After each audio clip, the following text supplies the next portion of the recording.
All right, we've got, seems like we've got most of the folks in here right now. So I wanted to say welcome and thank you for coming. This is going to be PhotoCare's first ever bite-sized learning.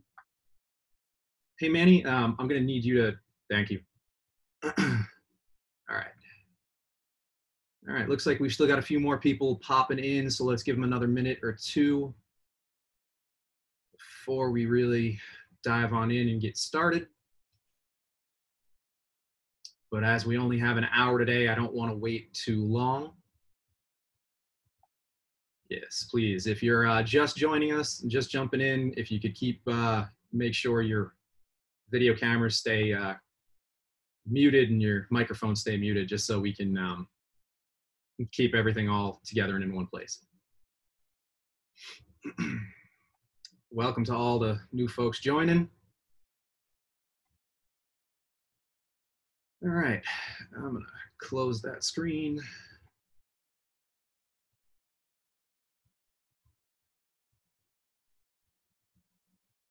All right. Welcome, everybody. Thank you for coming. This is going to be actually PhotoCare's first ever bite-sized virtual learning. I'm Anthony Festa, and I'm going to be your host for today's meeting. I teach our in-store Capture One training classes. I help with some of our other workshops and seminars and things like that. I also provide medium format technical support, as well as for Capture One software and for many of the other brands that we carry in the store. PhotoCare actually started our bite-sized learning series as a way to help and share knowledge, be it software, hardware, business practices, onset safety, and more topics in a small but very focused form factor. With today's current events, we've pivoted to share some of these trainings online, and hence where we are today. We do plan on offering more of these courses,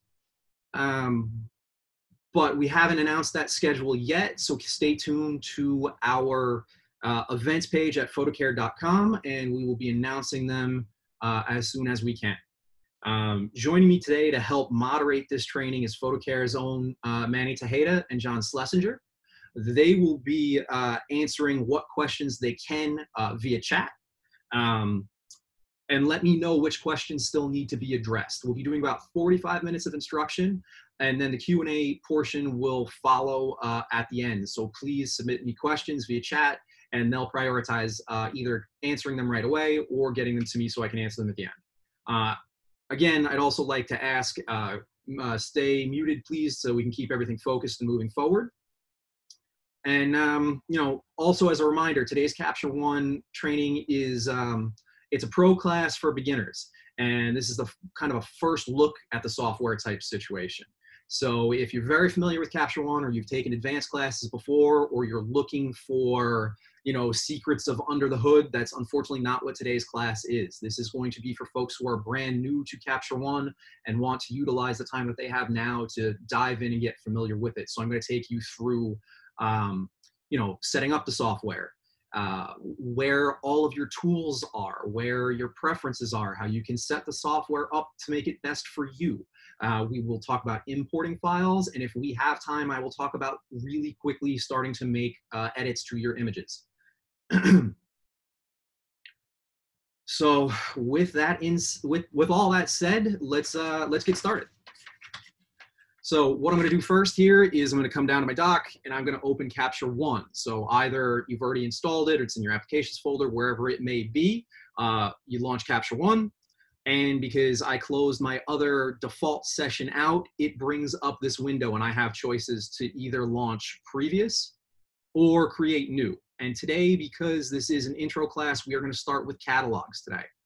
So I'm going to pick the catalog function. What it's going to do is it's going to ask me to go ahead and give it a title. It lets me know where it is being saved to. So if you're on a Mac or PC, the default location where your catalogs and sessions are saved to is in your pictures folder. Template, we're going to leave this blank for now. This is an advanced usage to help speed up a little bit of your workflow later on, but we'll get to that in a future class. What I normally do when titling my catalogs is I will start with the year first, and then the month, and then the date of that specific project. So today is the 2nd. The reason I do this is so when in my Finder on my archive system, you know, I'll have my drive that's got my files in it, and it starts from the oldest to the newest in numerical order. And because this is a test, I'm gonna just call it introduction, and we're gonna get started.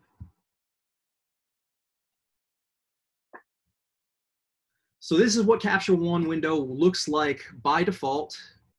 It is your normal standard configuration, fresh out of the box without any customization. That said, you can completely customize this. Sorry, I'm just trying to minimize my Zoom windows here. All right. This is what Capture One looks like out of the box after a fresh install. You do have the ability to really customize this software to fit your needs and your editing style and how you like to have things set up visually. If you're someone coming from a Lightroom background and you really enjoyed having your image browser at the bottom, you can set it up that way. So what we're going to talk about right now is this is your top tool tab along the top of the screen. Obviously, top tool tab would be up top. You have your import and export dialog buttons. If we were shooting tethered, which we don't cover today, this would light up a more solid color once you have a camera connected and you could fire it from here. We've got some reset tools. We've got all of our individual tool tabs up top. These control tools that we can use and move in the software, we'll get a little bit more to them when I do have images imported. On your left-hand side is your tool tabs. Left-hand side of the software. Sorry about that. We can click through all these and they go through what the different tools we have access to are. The folder icon is your library. This is where you are going to create your virtual organization, your albums, your sorting, your smart albums for getting to things quicker. And it'll allow you to see whatever folders you have built within Capture One for that organization. You have your filters at the bottom, which will pop up when we have images in. There'll be more things. Next icon would be your capture window. Again, this is only really going to come into play when we are shooting tethered, which we're not talking about today. The lens correction tool. Next to that, the 3 circles is going to be where you have your base characteristics for your ICC profile and curve. If you're shooting with anything other than a phase 1 camera, your ICC profile selection is going to pretty much be limited to 1 unless you create your own. We then have our white balance modules, color balance, the black and white tool tab, the color editor tool, and your normalize tool would fall under here. Next to that, the one that from far away looks like a house, but is actually your histogram, is the histogram, exposure, and curves tool. If you notice, your layers would show up underneath the histogram. We have white balance. We have our exposure tool underneath that, high dynamic range tool. And because I'm on a laptop, I don't have as much real estate. If I start to scroll down, you'll see underneath that I have levels, curve, clarity, and a vignette tool. These are all standard and by default. The magnifying glass is going to be your navigator, as well as where you can check focus, sharpening, noise reduction, film grain, spot removal, and moire. Those tools are all found there. Clipboard is where you would use, you can use either pre-configured styles or presets. Capture One and other vendors out there create and manufacture their own styles, which are combinations of exposure, curves, compensation, things like that, to help you, just like you would use filters and plugins in Photoshop. So you have the ability to use those there. You also have the ability to make your own. We'll cover that at a different point. I just want to go through where all the tools are so we can kind of move through it when we get to it. The eye with a circle is your metadata tool tab. This is where all of your camera metadata is baked in. And then when you want to add your own metadata for copyright information, we add that here as well. This is also the tab where we add keywords in our keyword library. You will also find the annotations tool. You can make annotations on your images directly in Capture One now. You can output as a PSD, and that will live on a separate layer. So when you're going from yourself to your retoucher, they'll have the notes there without having to type anything up or go into Photoshop to make any kind of retouching notes. The single gear is our where our processing recipes and all that information. This is where you churn your file from raw file into a TIFF or a JPEG or a PSD. The multiple gears is going to be your batch queues. So when you're sending multiple things to the process, they will show up here in order and you can prioritize. One of the other things to keep in mind and take a look for is the Capture One preferences, which is located under the Capture One menu. Preferences or Command comma will bring this up. This is definitely something you'll want to look to in as far as configuring the software to make sure it is set up best for yourself.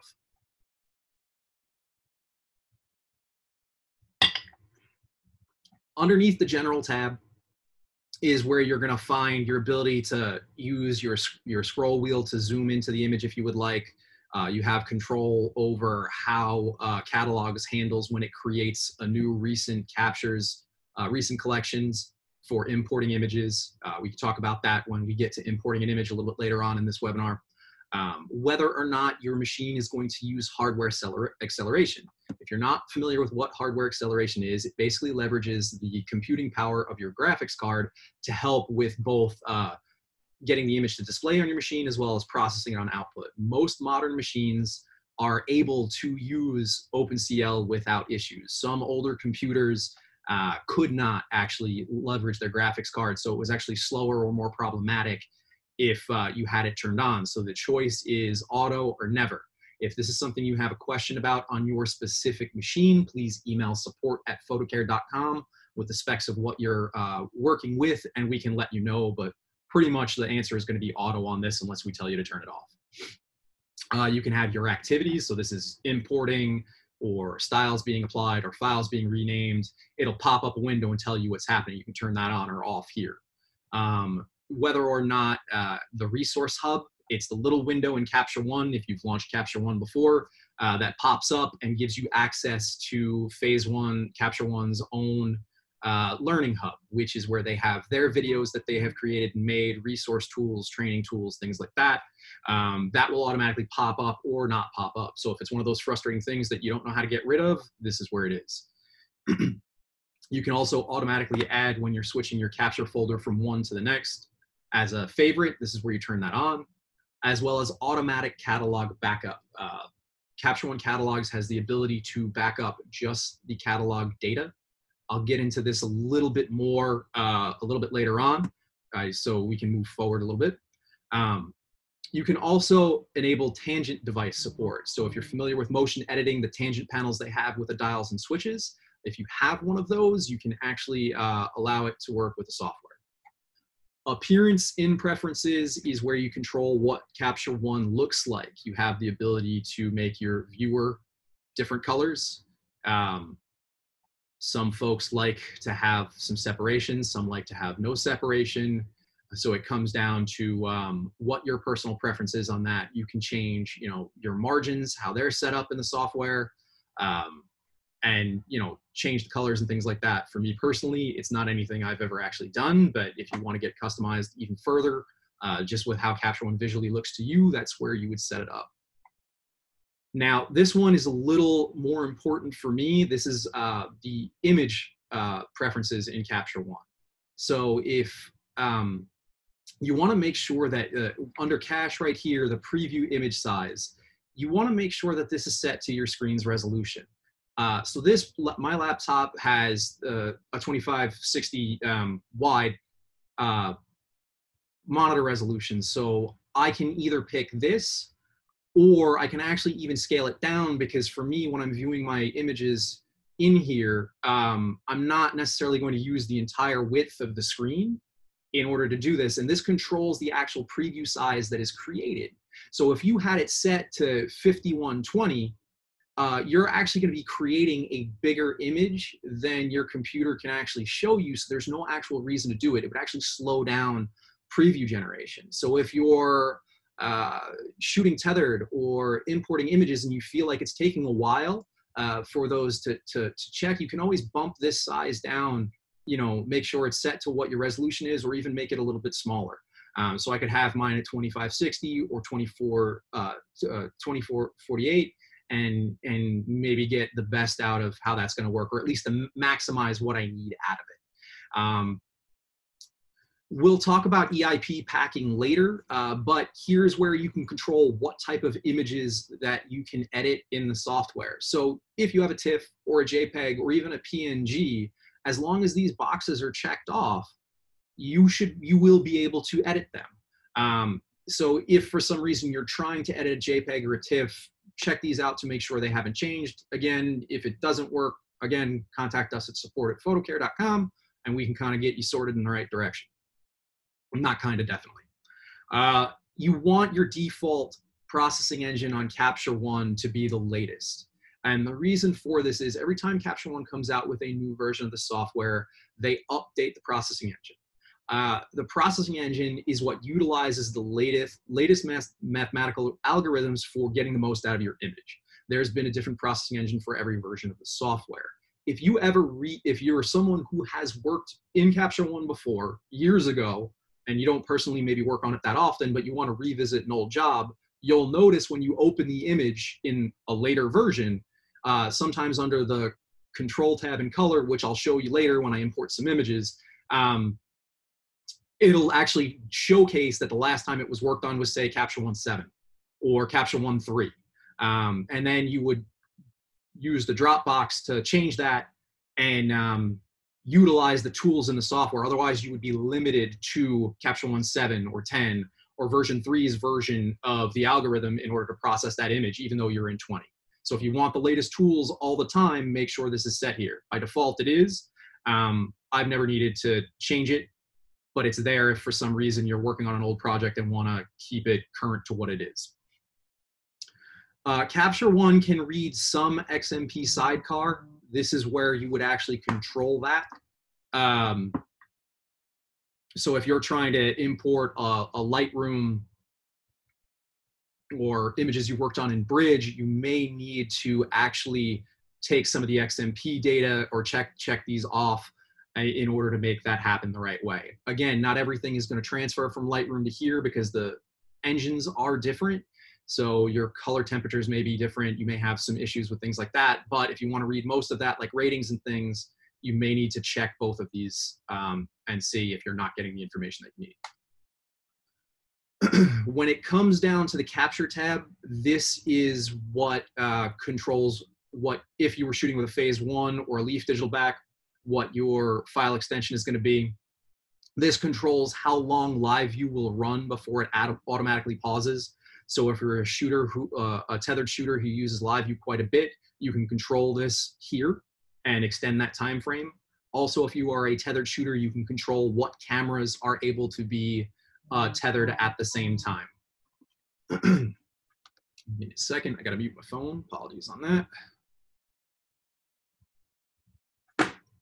All right, so with these tools, the reason they give you the option to change what cameras can and cannot be tethered is because they kind of use differing and sometimes competing software development kits. So if you only ever shoot tethered with a Canon camera, to make sure that you have the most stable connection, uncheck Nikon, Fuji, and Sony. And vice versa. If you're a Nikon shooter, uncheck the other ones that you're not using. I've seen it before in rental houses and in sports situations where this can and will make a difference for you. The next one is the color tab in preferences. I've never changed this before. There is technically a setting in here to calibrate your ASO through Capture One software. For me, I leave that up to the ASO software.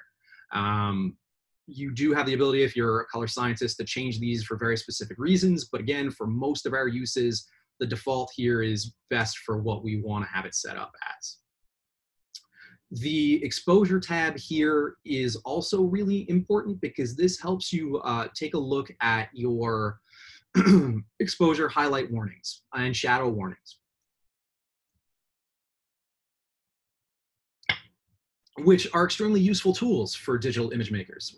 It enables us to know if we have information in our highlights or in our shadows. And the warning tools are customizable. By default, they have the highlight warning set to 250. If you're somebody who works in web, that might be acceptable. If you're someone who works in print, fine artist, catalog shooter, things like that, I would probably recommend taking this down to at least 245. For whatever reason, the folks at Capture One do not have shadow warnings turned on by default. So I start with that. And I take it up to about, if it's web work, about 8. If it's print work, about 12. That way I know where I am and I can check the other points that are out from there. The rest of this I tend to leave also at default, but if you want to be able to pick target and shadow levels in your levels tool, you do have the ability to set thresholds here.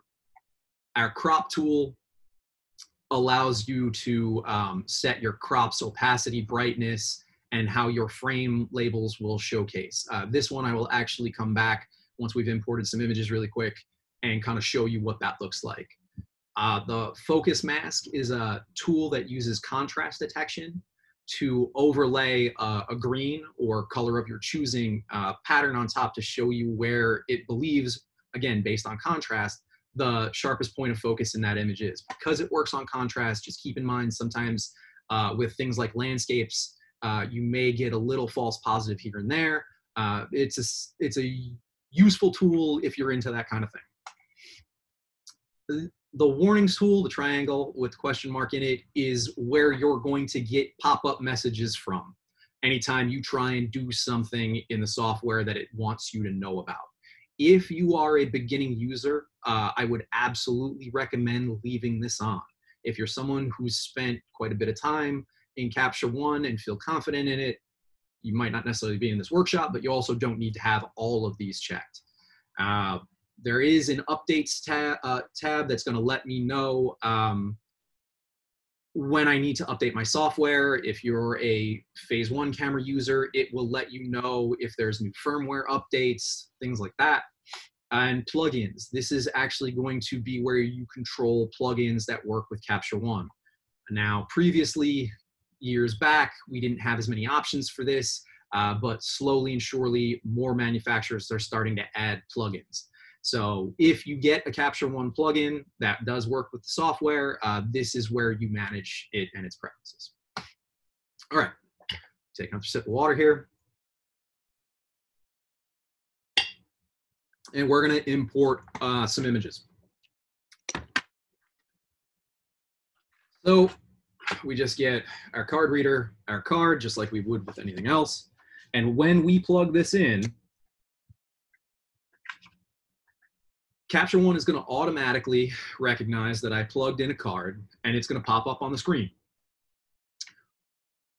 You will see that my card is actually titled Untitled, and that's what it says the source is. If you were trying to import from a different location, you could actually go and choose folders. So if you wanted to import images into a catalog that you had already downloaded to your desktop, or if we're living on a hard drive, this is where you would choose those images. Choose that folder. So it would just take me out to a browser and I would search to where I need to be. I would point the folder in which I am looking at, and then I hit open and the images that it sees would be populated here.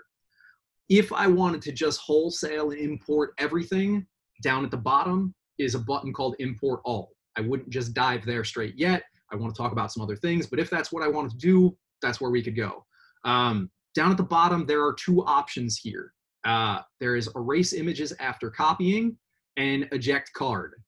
In my 17 years working with Capture One software, I have never clicked the Erase Images After Copying button. Call me maybe paranoid a little bit, call me an old school digital tech, but it's just one of those things that I want to make sure everything's where I need it and backed up twice before I even delete it off my card.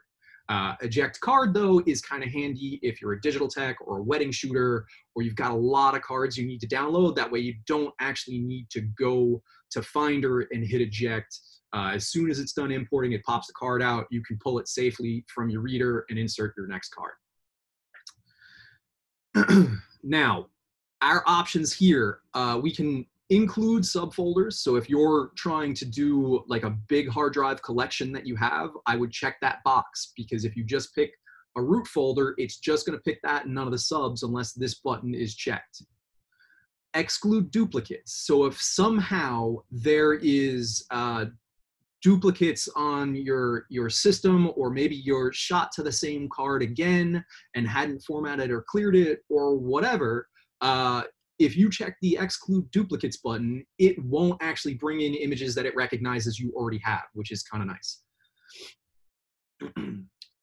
Now, what it's going to ask, this is one of the most important things, and if I can make this a little bit bigger, give me a second. I want to zoom into it here because I find this to be one with catalogs that you really need to pay attention to.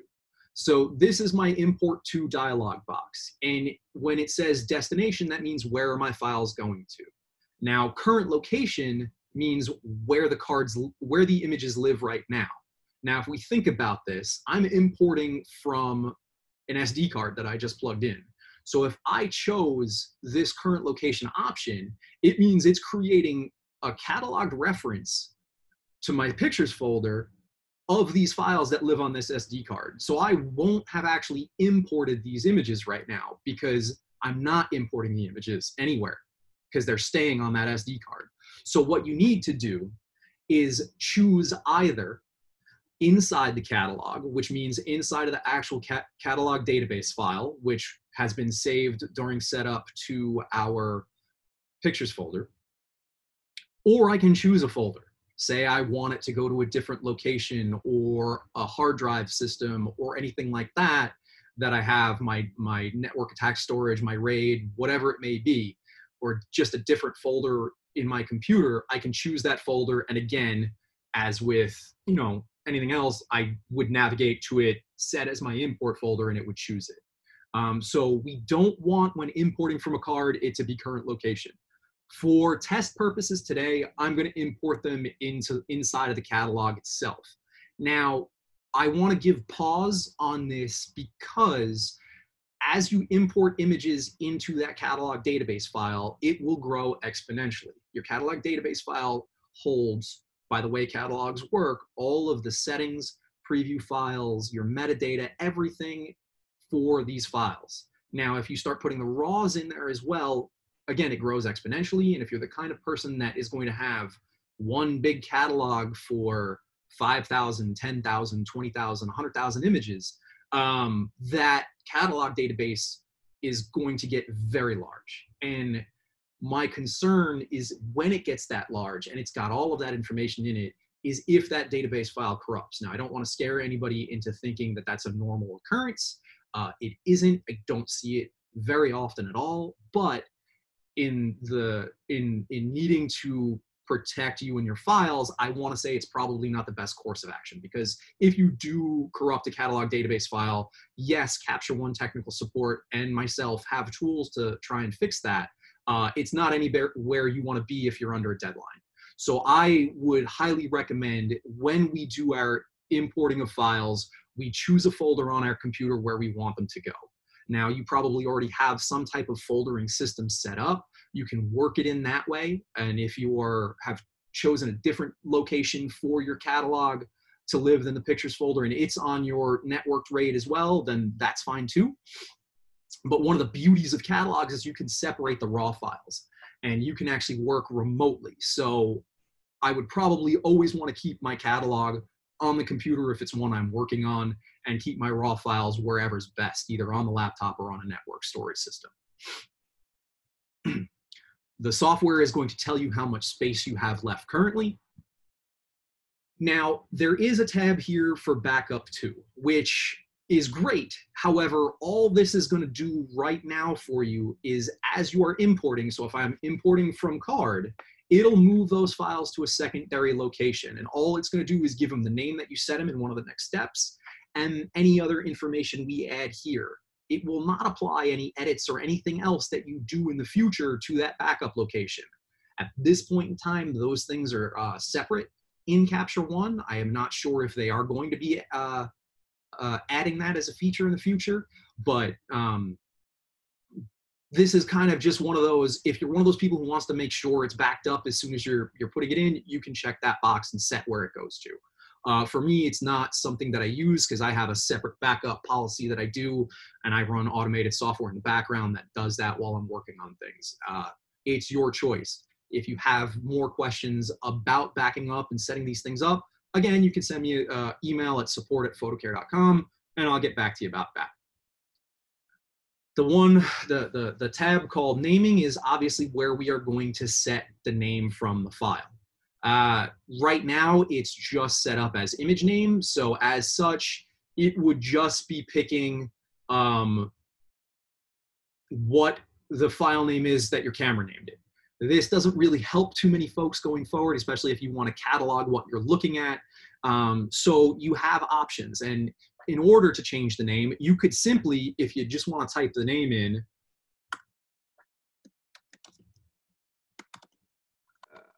I could just get rid of the format and type in here. Actually, no, I'd have to do, sorry, getting ahead of myself and getting a little, let me get us back on track. There we go. Image name. So if I did, the image name would do it as that. If I wanted to change the name to something custom, I would need to change it from, sorry folks, give me a second here. If I want to change it to a custom name, what I could do is just drag up the job token for job name and then hit OK, and it would be test. Now that would just be test, and then it would assign a 1, 2, 3, 4, 5 at the end. I would rather have it a little bit more custom than that. I tend to put an underscore in between, grab this token counter for image counter, and then I'll set it to a 2 or a 3-digit counter depending upon how many images I'm importing currently. So if I know I've got less than 1,000 frames, I'll do a 3-digit. If I know I have more than 1,000 frames, I'll do a 4-digit counter. Because I don't want to have it set to a 3-digit counter if I'm putting in 1,000 frames, because you'll get to 999 and then 1,000, and then numerically in Finder they will start to overlap in weird places.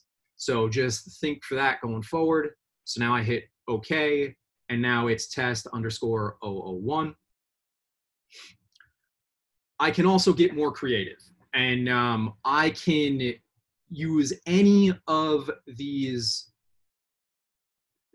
tokens that will automatically pull information from the file to add to the name.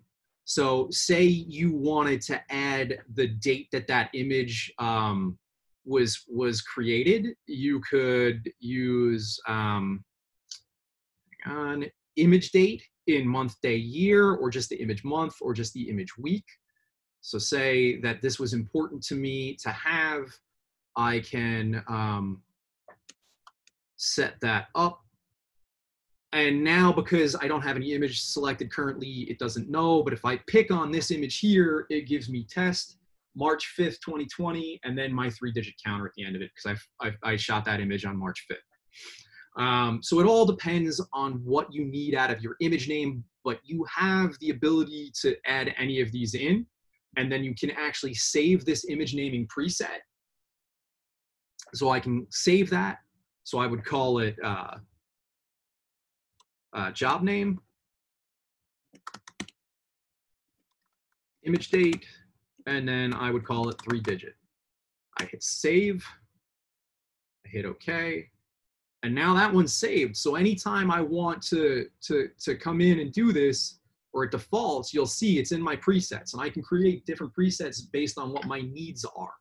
I can also pick from any of the preset ones that they have, image name and job name, which would give a combination of the original image name from camera plus the custom job name that you write in, or anything down below here.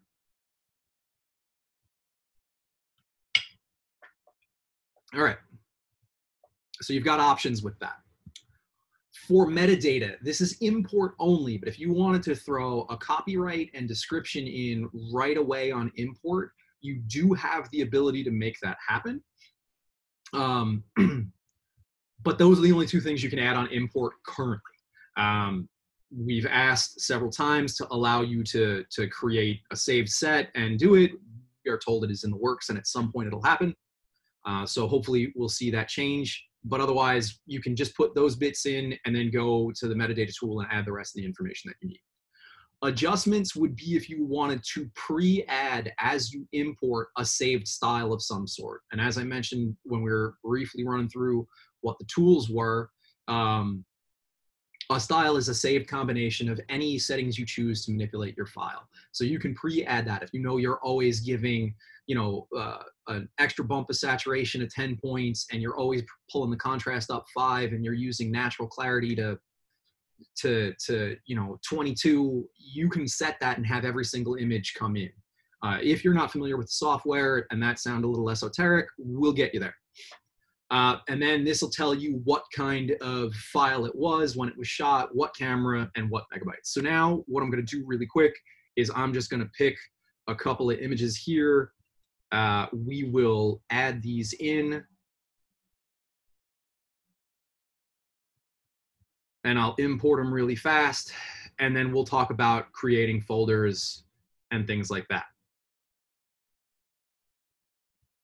So it tells me that I have highlighted 9 images, and it has brought them in. Now, where did it bring them in? Let's dive back to our library folder, which is the folder icon on the left-hand side. I've got my activities window telling me that it is still generating previews.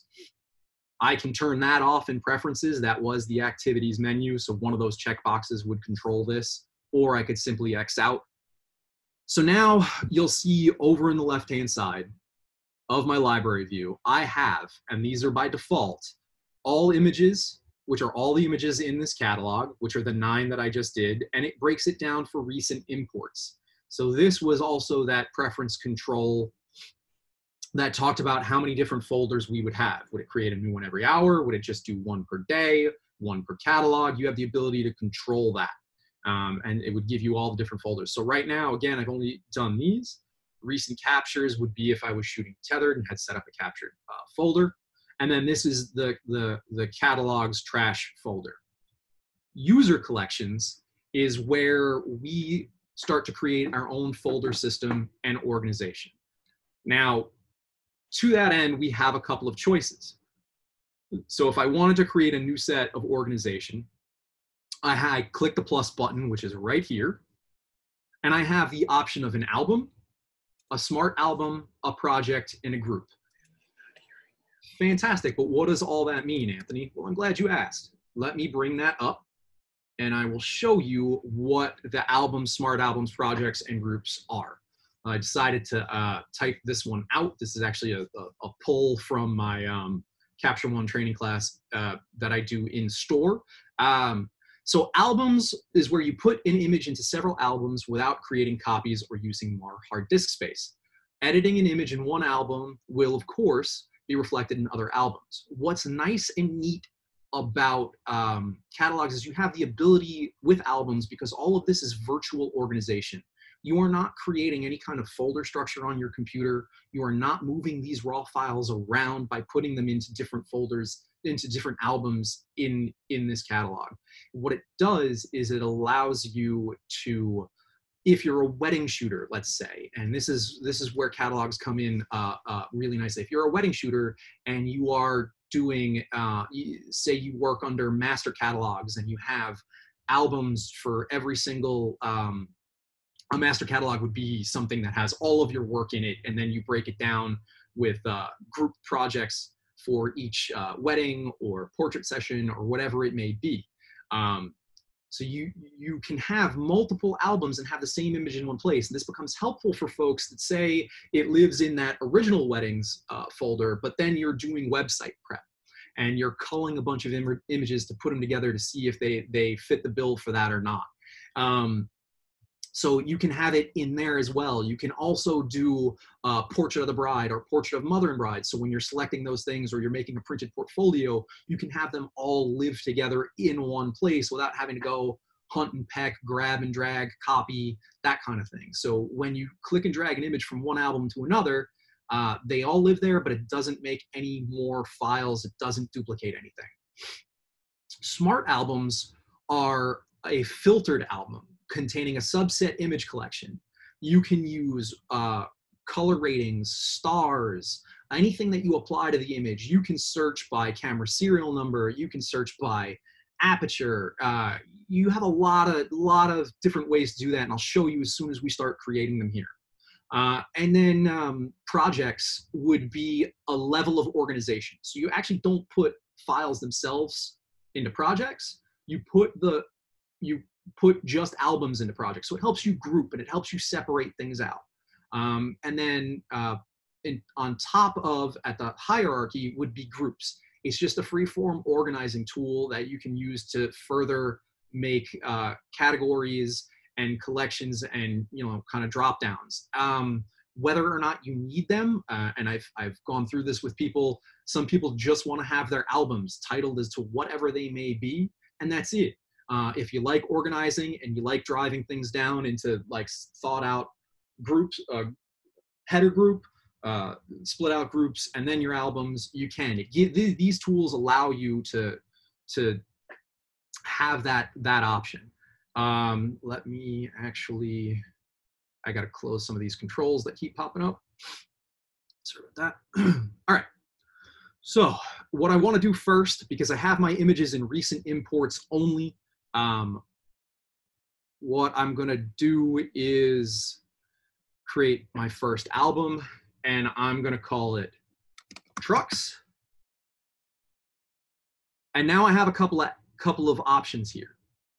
So if I chose select collection after creation, what's going to happen is that it will automatically highlight that folder and take me to it. If I check the box add selected images after creation, it would actually take that image and add it to the album. So for this one, I'm only going to check select collection after creation because I don't have any images highlighted currently. We'll do that on the next album I create. So I'm going to hit OK, and you'll notice it automatically puts me into this album that I just made with no images. So now if I want to get an image in there, I could simply grab this one, and that's car. Just testing you to see if you were paying attention. And I would just simply drag these two images and put them in. Now, my total for recent imports hasn't changed. These files haven't moved. But now you'll see that there are two images inside of user collections. And now if I want to do one for the cars, I can do that also. So let's actually cancel that. I'm going to come back here. And what I want to do to show you how to use that other checkbox to help speed up your life a little.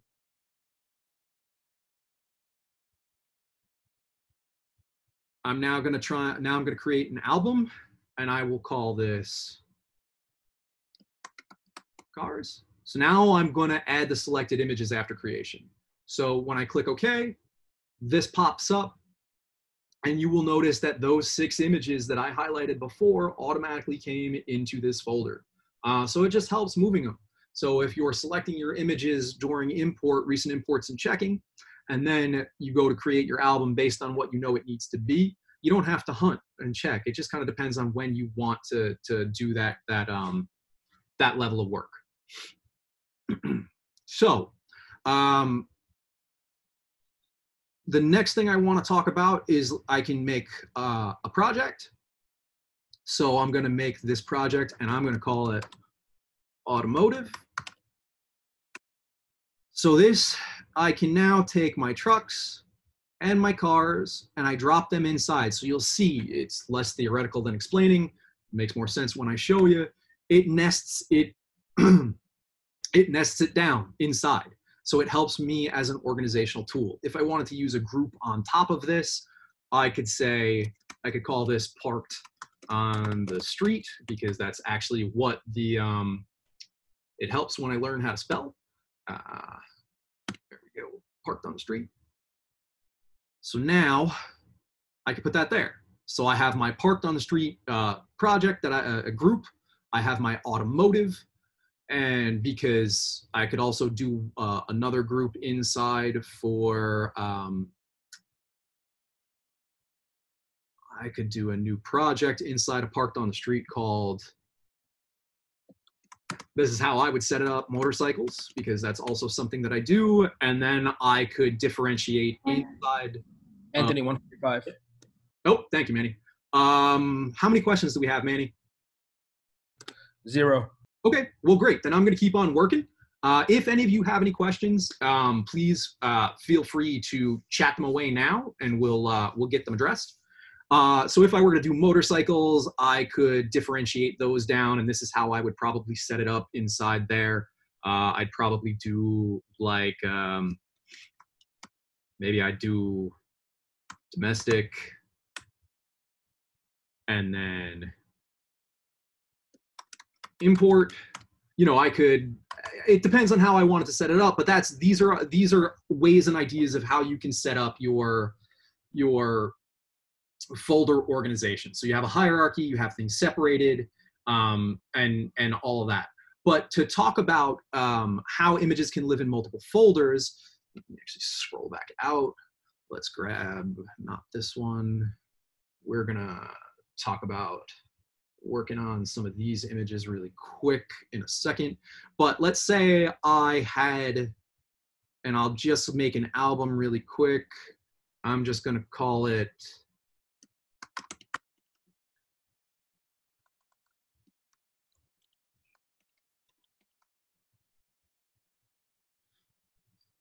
so say I had another setup over here. This is another way that I can use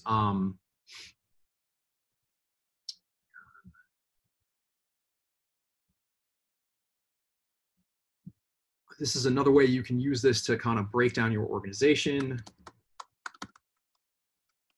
This is actually one way that I do things in my catalog for this. So I actually have it broken out. So when I want to find out, you know, how many Chevys do I have, as long as I add them to the folder, I can do that. Anthony, we have 2 questions. All right, what do we got? All right. Larry Buseka asks, going back to preferences for a second, if you change the selections under preferences /image/auto sync sidecar XMP after starting to work on a catalog from, say, Lightroom, will Capture One update the catalog you're now working on? I'm sorry, you've already started working on it? This is going, if you change the selections under preferences, images, slide cards, XMP, after starting, yeah. Yeah, then it'll go, well, I actually am not 100% sure on that because it's catalogs, and I haven't used XMP in catalogs, only in Capture One. Capture One does do it dynamically. I think that Capture One Sessions, I believe, does do it dynamically, and we'll start looking. May need to restart the session, but on catalogs, I've actually never done it, so I'm not 100% sure. Send me an email, and I will find out the answer for you. All right. Raul Tover asks, not sure if this is a question for now, but what is the main difference of working in catalogs or sessions? Does the workflow differ from each other, or does Anthony is saying what can relate to sessions as well? So most folks that shoot tethered use sessions. Now that comes down to kind of an industry-wide way of how things have worked out with digital techs and production studios. But the session is set up more and generally more accepted as the most stable and easy way to navigate the computer, add folders, and actual create organization. Because most clients that are expecting a takeaway of raw files at the end need it all broken out by folder, and sessions makes that so much more easier to do. I find that most folks working in catalogs are people that work shoot to card, or are kind of archiving and combining old sessions later on. But if you want your tethered shooting experience to be the smoothest, I would say sessions is your best bet. Does that answer it? I might have lost Manny.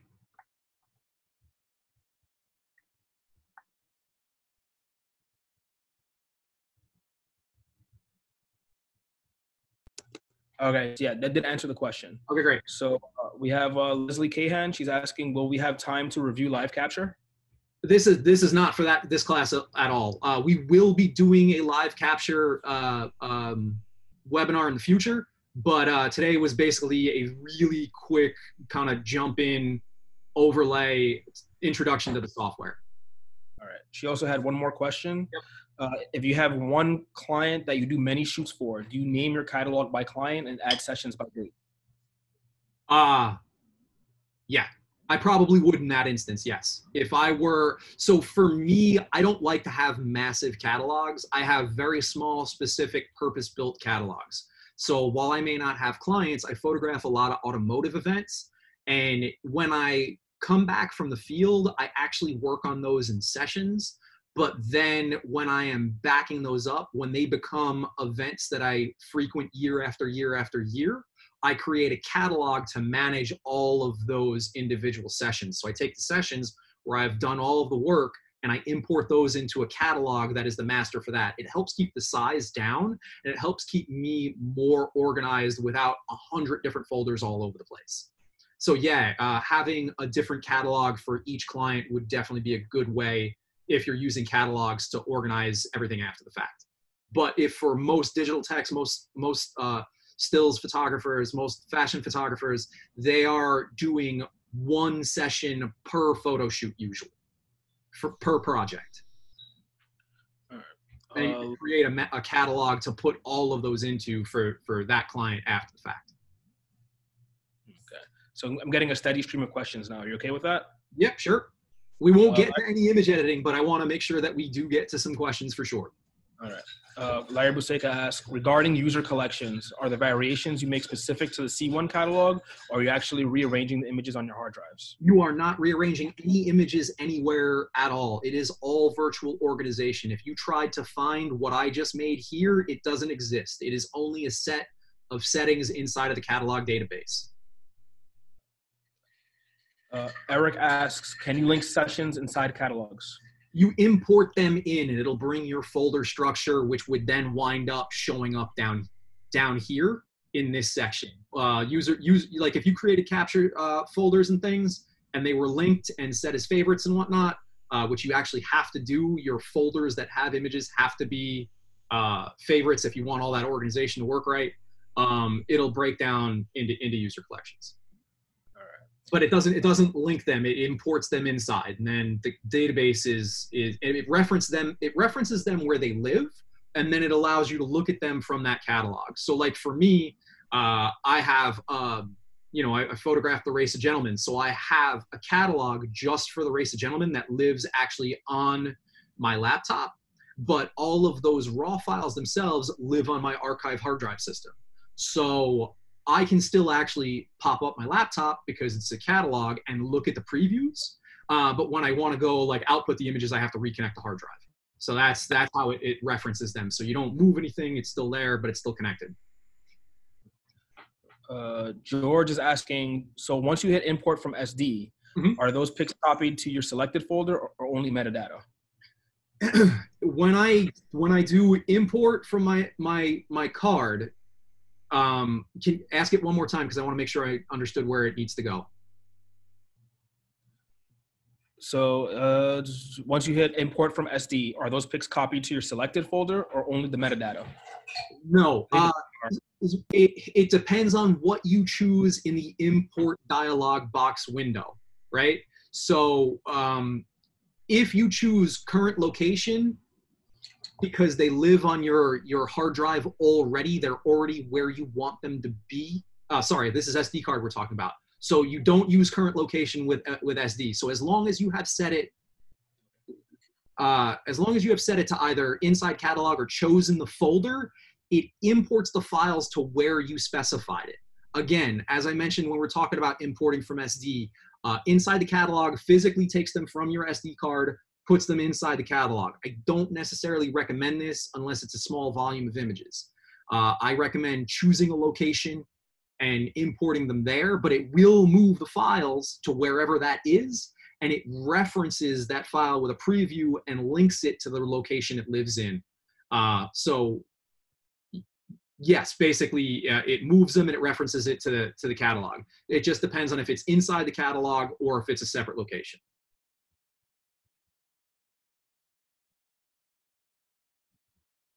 We got anything else, Manny? And Raltover is asking, will you ever do webinar working at sessions? Thanks. Yes, I will at some point. We'll do one with sessions that will likely be tied into a tethered shooting. All right. Joe Hume asks, when you finish shooting, do you prefer to make adjustments, i.e. contrast, color adjustments in Capture One, or just leave it for Photoshop after you've done shooting? Some adjustments seem simpler in Capture One rather than Photoshop. Thanks. It's a great question. It comes down to your personal preference. For me personally, I've been using Capture One for 17 years. So I do 99% of my work in Capture One. If it's an image that is on Instagram, it probably never touched Photoshop at all. Whereas if we're talking about how my wife works, she brings it in, does a decent amount of her work in Capture One, contrast, curves, things like that. But when it comes to color manipulation, she prefers to do Photoshop. And I'm actually going to try, I don't want to bite my foot off, put my foot in my mouth right now, but I'm going to try to do a webinar wherein I compare and contrast doing the same thing with her file that she did in Photoshop versus Capture One. It comes down to personal preference, though, and what you feel comfortable in. I got a really good one from Leslie Cahan. Sounds like you can end up with a lot of catalogs so they don't get too large. How can you search for something if you're not sure what catalog it is in? Well, that's that's a good question. That's an age-old question, and it kind of comes down to how technically brained are you, and how deep do you want to go into nerddom on this. I have friends who do a print window. Print window is a free app that gives you a summary of what's inside of all your folders, and then they create a text document for what the and they will name that you know, what the same name as the catalog is, because that document is then searchable. So if you search those terms, that'll come up. If you want less images, sorry, if you want a big catalog to have all of your images, don't import them into the catalog itself. Leave them referenced wherever they live on your backup system, and you can do it. I mean, Capture One has clients that have 100,000 images referenced in one catalog. It's doable. I just say tread with caution, especially if you're importing those files inside. If they're referenced separately, then the catalog database itself stays actually relatively small. It's even, you know, one of mine that's probably got 4 years worth of work isn't really even, it's maybe like a gig or so, or maybe it's a little more than that. I haven't looked at its size in a while, but it's got 7 years of, you know, probably 2,000 images per event. So, and it's only like, it's tiny in size. I couldn't give you the numbers off the top of my head. I didn't prepare for that. We're coming up on the end. Do we have one more question? All right. If not, I want to thank you all so much for putting up with me learning how to do this on the web for the first time. Thank you. Oh, we had a few, actually. We're about to run out of time, though. I think this thing cuts us off in a minute. The main question is, when will the next training be, and when will this video be saved, and will be posted online? Oh, yes. This video will absolutely be saved. It is being recorded right now. We will be uploading it to YouTube. We will send a link out to all of you who attended today. So thank you. The next one will be announced in the next day or two, and will probably be some point mid next week. I have to get used to not only teaching my daughter school at home here, but how to do this online as well. So we'll have it announced shortly, I promise. Thank you so much, everybody, for coming. Really appreciate you being with us today. And we will see you virtually soon. Thank you.